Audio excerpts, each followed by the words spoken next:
Bonjour à tous, dans cette vidéo, nous allons voir comment résoudre des équations et des inéquations trigonométriques. Alors, avant de résoudre des équations trigonométriques, on va faire quelques petits rappels sur le cosinus et le sinus, et on va commencer par rappeler comment sont définis le cosinus et le sinus d'un angle x. Alors, on va se placer dans le cercle trigonométrique, c'est-à-dire le cercle dont le centre est l'origine du repère et qui a pour rayon 1, et sur ce cercle, on va placer un angle x en partant de l'axe des abscisses, donc comme ceci. Alors, à cet angle x va correspondre un point du cercle. Ce qu'on appellera le cosinus de x, c'est l'abscisse de ce point. Et ce qu'on appellera le sinus de x, c'est l'ordonnée de ce point. Alors, il y a quelques valeurs remarquables du cosinus et du sinus qui sont à connaître. Alors, par exemple, imaginons qu'on ait l'angle x égale 0, c'est-à-dire que le point qui correspond est le point qui est ici. Alors, on voit que l'abscisse de ce point, c'est 1, l'ordonnée de ce point, c'est 0. Ce qui veut dire que le cosinus de 0, c'est 1, et le sinus de 0, c'est 0. Ensuite, si on prend le point qui correspond à l'angle π, c'est-à-dire 180 degrés, c'est le point qui est ici. Dans ce cas-là, l'abscisse c'est moins 1, l'ordonnée c'est 0, ce qui veut dire que le cosinus de π c'est moins 1 et le sinus de π c'est 0. Maintenant, si on prend l'angle de π, c'est-à-dire qu'on part d'ici et on fait un tour complet, alors l'angle de π correspond au point qui est ici, c'est le même point qui correspondait à l'angle 0.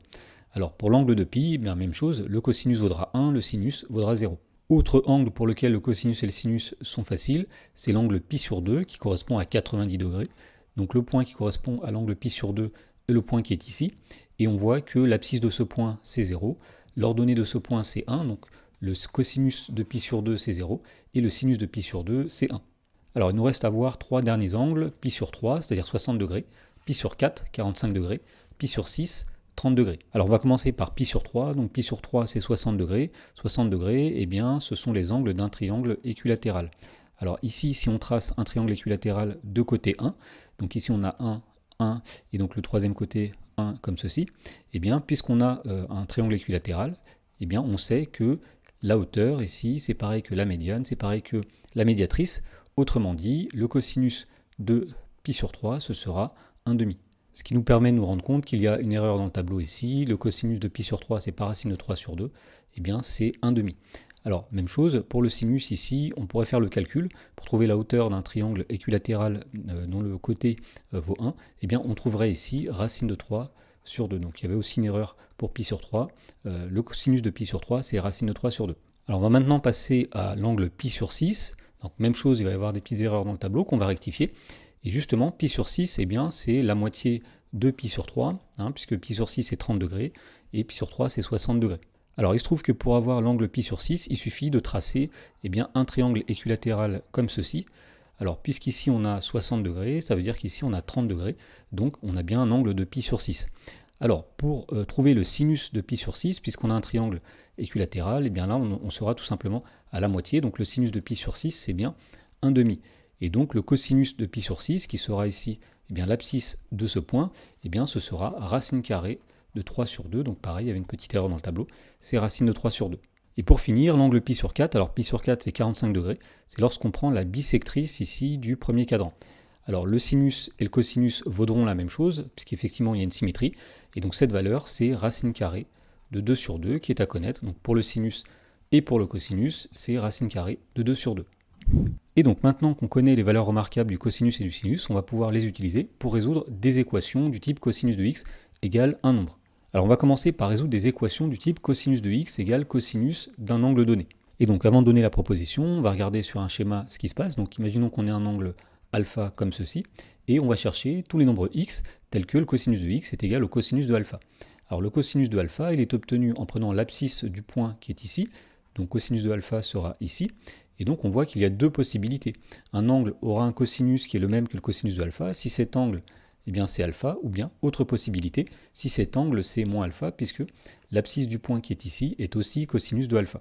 Et donc ce que nous dit la proposition, c'est que l'équation cosinus de x égale cosinus de alpha, où alpha c'est un angle donné, elle aura deux solutions entre guillemets. Soit x est égal à alpha à un tour près, plus k fois 2π, on dit aussi modulo de π, soit x est égal à moins alpha à un tour près, c'est-à-dire modulo de π plus k fois 2π.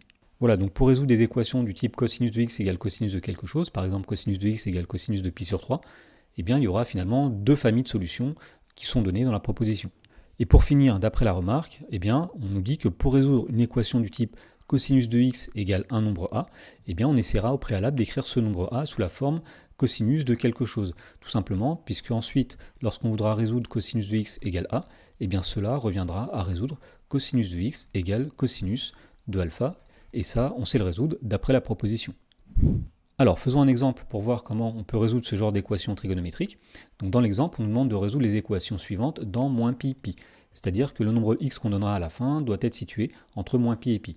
Dans la première question, on veut résoudre cosinus de x est égal à cosinus de pi sur 3. Alors, d'après la proposition, on a dit qu'il y a deux possibilités. Soit x est égal à pi sur 3 plus un multiple de 2pi, c'est-à-dire plus un certain nombre de tours. Deuxième possibilité, x est égal à l'opposé de pi sur 3 plus un certain nombre de tours plus k fois 2pi. Voilà, donc ça nous donne toutes les solutions de cette équation sur grand R. Alors on veut maintenant les solutions comprises entre moins pi et pi. Donc ce qu'on va faire, c'est qu'on va chercher quand est-ce que chacune des solutions est comprise entre moins pi et pi. Donc par exemple, la première solution, eh bien, on va dire que pi sur 3 plus k fois 2pi eh bien, doit être compris entre moins pi et pi. Et on va chercher quel est le nombre k qui va permettre de vérifier cette inéquation.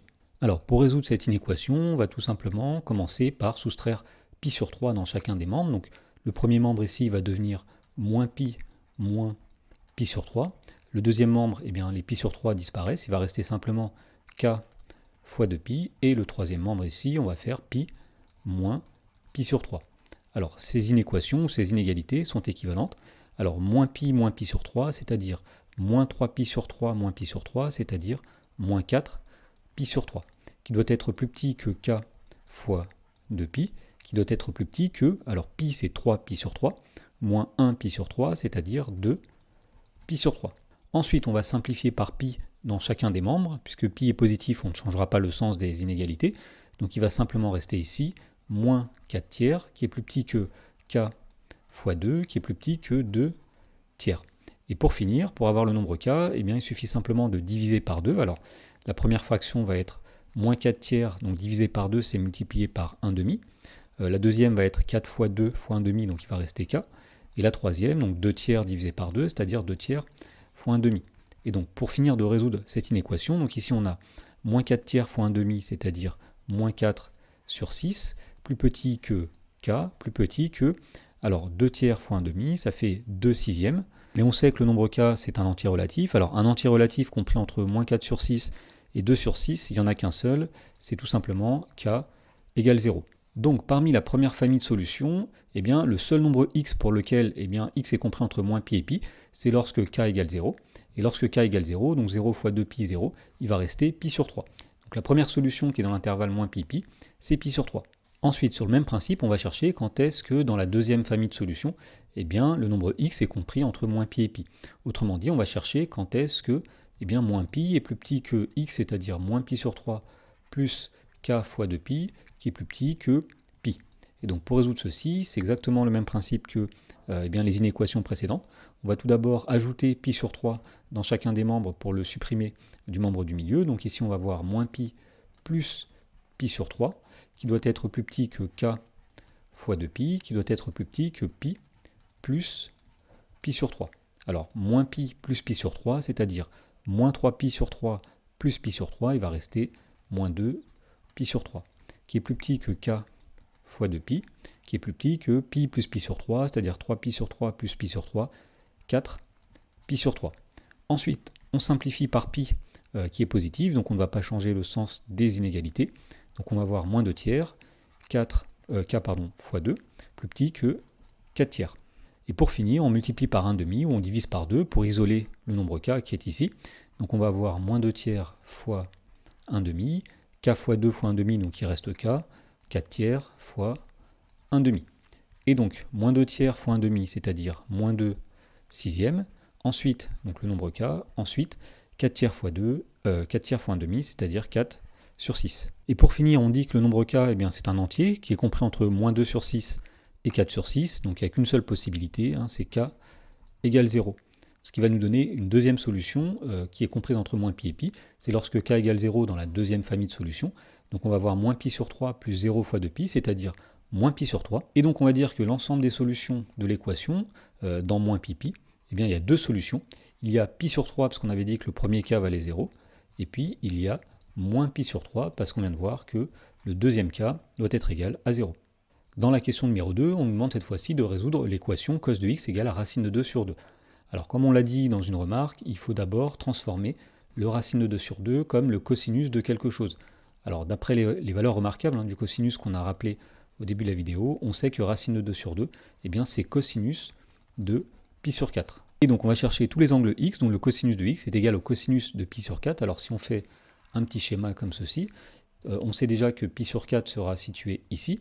Donc le cosinus de pi sur 4 sera ici, et on voit qu'il y a deux possibilités. Donc soit x sera égal à pi sur 4 à un tour près, donc plus k fois 2pi, soit il sera égal à moins pi sur 4 à un tour près, donc moins pi sur 4 plus k fois 2pi. Voilà, donc on a deux familles de solutions à cette équation. Donc ça, ce sont les solutions dans grand R, et nous on cherche les solutions dans l'intervalle moins pi, pi. Donc on va chercher quand est-ce que chacune des solutions ici est comprise entre moins pi et pi. Donc on va commencer par la première famille de solutions. Donc on cherche quand est-ce que moins pi est plus petit que pi sur 4 plus k fois 2pi, qui lui-même doit être plus petit que pi. Alors cette inéquation est équivalente. On va soustraire par pi sur 4 dans tous les membres. Alors on va voir tout d'abord moins pi sur 4 à gauche comme ceci, donc moins pi sur 4. Au milieu, 4 fois 2pi. Et à droite, donc pi moins pi sur 4, donc pi moins pi sur 4 comme ceci. Alors moins pi sur 4, eh bien ça donne tout simplement moins 5 pi sur 4. Ensuite, donc plus petit que 4 fois 2pi, plus petit que pi moins pi sur 4, c'est-à-dire 4 pi sur 4 moins pi sur 4, 3 pi sur 4. Et donc on simplifie ensuite par le nombre pi, il va rester moins 5 quarts plus petit que k fois 2, plus petit que 3 quarts, et en divisant par 2 ou en multipliant par 1,5 dans chaque membre, on trouve directement moins 5 sur 8, plus petit que k, plus petit que 3 sur 8. Alors k est un nombre entier qui est compris entre moins 5 sur 8 et 3 sur 8, autrement dit, k est égal à 0. Alors on va faire la même chose pour la deuxième solution, donc on va chercher quand est-ce que moins pi est plus petit que moins pi sur 4, plus k fois 2pi, qui est plus petit que pi. Alors ceci va être équivalent, on va ajouter pi sur 4 dans chacun des membres, donc moins pi plus pi sur 4, plus petit que k fois 2pi, plus petit que pi plus pi sur 4. Alors ceci est équivalent, donc moins pi plus pi sur 4, c'est-à-dire moins 4 pi sur 4 plus pi sur 4, ce qui donne moins 3 pi sur 4. Alors qui doit être plus petit que k fois 2pi, qui lui-même doit être plus petit que pi plus pi sur 4, c'est-à-dire 5 pi sur 4. Alors on va aller un peu plus vite, on va simplifier par les nombres pi, et on va ensuite diviser directement par 2, donc ici on va avoir moins 3 sur 8, plus petit que k, plus petit que 5 quart fois 1,5, c'est-à-dire 5 huitièmes. Donc ici le nombre k doit être compris entre moins 3 huitièmes et 5 huitièmes. Comme k est un nombre entier, ça veut dire que k égale 0. Et donc à partir de ces deux résolutions, on peut trouver l'ensemble des solutions. Alors tout d'abord, on a dit que dans la première famille, la seule solution qui convient, c'est lorsque k égale 0, ici. Et donc ce qui veut dire que x égale pi sur 4. Donc première solution, pi sur 4. Ensuite, dans la deuxième famille de solutions, la seule solution qui convient, c'est lorsque k égale 0. Et donc si on remplace k par 0 ici, on trouve moins pi sur 4. Donc l'ensemble des solutions, c'est moins pi sur 4, pi sur 4. Alors on va voir maintenant comment résoudre cette fois-ci des inéquations trigonométriques de la forme cosinus de x inférieur ou égal à a. Alors comme pour les équations trigonométriques, on va commencer par des inéquations du type cosinus de x inférieur ou égal à cosinus de alpha, où alpha est un angle donné. Alors si on regarde la figure, ici donc on a représenté un angle alpha, et donc nous avons ici son cosinus, et on cherche donc tous les angles x pour lesquels le cosinus de x est plus petit que le cosinus de alpha. Eh bien, on a assuré sur le cercle trigonométrique ici tous les points du cercle qui correspondent à un angle pour lequel le cosinus de x est plus petit que le cosinus de alpha. Et donc dans la proposition, on nous dit que pour résoudre une équation de la forme cosinus de x inférieur ou égal à cosinus de alpha, on va repérer tous les points du cercle trigonométrique dont l'abscisse est inférieure ou égale à cosinus de alpha. Donc pour résoudre ce genre d'inéquation, il faudra souvent tracer d'abord un cercle trigonométrique. Dans l'exemple, on nous demande de résoudre les inéquations suivantes sur l'intervalle moins pi, pi. Donc la première inéquation, c'est cosinus de x inférieur ou égal à cosinus de pi sur 4. Alors on commence par tracer un cercle trigonométrique sur lequel on va placer l'angle pi sur 4 comme ceci. Donc le cosinus de pi sur 4, on sait que c'est racine de 2 sur 2, il est ici. Alors au passage, comme on l'a dit précédemment, moins pi sur 4 aura un cosinus qui est égal au cosinus de pi sur 4, donc on peut le représenter sur le schéma comme ceci. Et donc pour donner l'ensemble des solutions de l'inéquation cosinus de x inférieur ou égal à cosinus de pi sur 4, on va commencer par surligner tous les points du cercle trigonométrique qui correspondent à un angle dont le cosinus est plus petit que le cosinus de pi sur 4. Et en effet, par exemple, si on prend tout simplement le point qui est ici, l'angle qui lui correspond eh bien, aura un cosinus qui est bien plus petit que le cosinus de pi sur 4. Alors pour donner l'ensemble des solutions maintenant, on nous dit qu'on se place sur l'intervalle moins pi pi. Donc on va partir de l'angle moins pi. Alors l'angle moins pi, on va partir de 0 et puis on va faire un demi-tour. Donc l'angle moins pi correspond au point qui est ici. Donc on va partir de l'angle moins pi et puis on va faire un tour complet pour arriver jusque l'angle pi qui est situé au même point ici. Et on va prendre en compte tous les points du cercle trigonométrique qui ont été surlignés. Alors l'ensemble des solutions grand S, alors tout d'abord sera l'intervalle qui part de moins pi. Alors ici on a des solutions, jusque moins pi sur 4. Donc comme ceci. À partir de moins pi sur 4, eh bien, les angles ici ne vérifient plus cosinus de x plus petit que cosinus de pi sur 4. Par exemple, cet angle-là eh bien, a un cosinus qui est plus grand que le cosinus de pi sur 4. Ensuite, les angles ne sont pas solutions jusqu'à ce qu'on retombe jusque pi sur 4. Donc on va dire ensuite qu'à partir de pi sur 4 et ce jusque pi, qui est ici, eh bien, on sera dans des angles qui vérifient cosinus de x plus petit que cosinus de pi sur 4. Et donc l'ensemble des solutions, c'est l'intervalle moins pi sur 4, union pi sur 4, pi. Dans la question numéro 2, on nous demande de résoudre cosinus de x inférieur ou égal à racine de 3 sur 2. Alors la première chose à faire ici, c'est d'exprimer racine de 3 sur 2 comme le cosinus d'un angle. Alors racine de 3 sur 2, on sait que c'est le cosinus eh bien, de pi sur 6. Donc on trace un cercle trigonométrique sur lequel on va placer schématiquement l'angle pi sur 6 comme ceci, et on va représenter son cosinus qui est ici, qui vaut racine de 3 sur 2. Alors on sait que moins pi sur 6 aura le même cosinus. Le cosinus de moins pi sur 6, ce sera aussi eh bien, racine de 3 sur 2. Ensuite, on va chercher tous les points du cercle trigonométrique qui correspondent à un angle dont le cosinus eh bien, est plus petit que racine de 3 sur 2, qui est plus petit que le cosinus de pi sur 6. Eh bien, si on assure tous les points du cercle qui correspondent, eh bien, ce sont tous ces points-là qui vont correspondre à des angles dont le cosinus est plus petit que le cosinus de pi sur 6. Puisqu'en effet, si on prend n'importe quel point situé dans la zone assurée, l'angle qui correspond aura un cosinus qui est bien plus petit que le cosinus de pi sur 6. Voilà, donc il nous reste simplement à donner l'ensemble des solutions. Alors, on veut l'ensemble des solutions sur l'intervalle moins pi, pi. Donc on va partir de l'angle moins pi qui est ici, et puis on va parcourir le cercle trigonométrique jusqu'à arriver à l'angle pi. Alors, au départ, de moins pi jusque moins pi sur 6, on voit que, eh bien, on a assuré, donc ça fera partie de l'ensemble des solutions. Donc on va dire que tout d'abord, grand S, c'est l'intervalle moins pi sur 6. À partir de moins pi sur 6 et jusque pi sur 6, eh bien, on n'est plus dans l'ensemble des solutions, il n'y a plus de hachure. À partir de pi sur 6, on revient dans l'ensemble des solutions, et ce jusque pi. Donc on va ajouter l'intervalle pi sur 6 pi, et on va dire que grand S, c'est l'intervalle moins pi sur 6, union pi sur 6,